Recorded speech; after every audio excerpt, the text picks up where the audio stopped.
When I encountered this father of modern Chinese literature in this collection of 11 stories, I thought ethnography. And true, in some papers I've looked at, the very association was mentioned. In particular, The New Year Sacrifice. Lu Jun gives a remarkable ethnographical account with tremendous colour. This is the illustration I mentioned in my earlier post. A small extract from the text is well worth sharing. It is an account of a young bride being taken for the ceremony.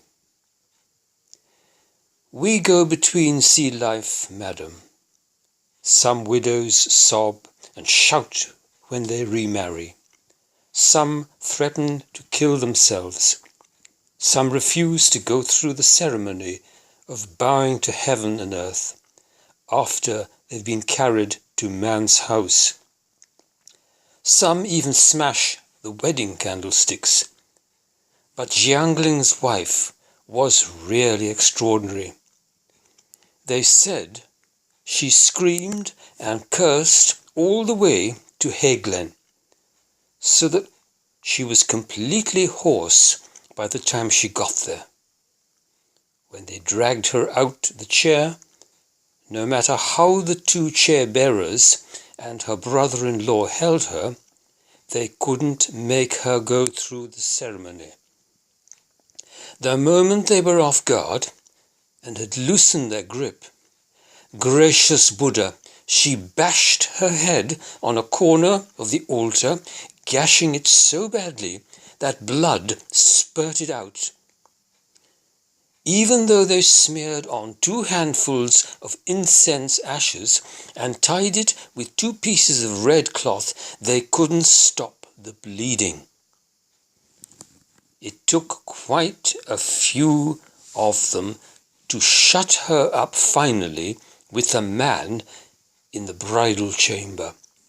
But even then she went on cursing. Oh, it was really. Shaking her head, she lowered her eyes and fell silent. And what then? Asked my aunt. They said that the next day she didn't get up. Old Mrs. Y raised her eyes. And after? After she got up, at the end of the year, she had a baby, a boy, who was reckoned as 2 this new year. These few days when I was at home, some people came back from a visit to Heglen, said they'd seen her and her son, and both mother and child are plump.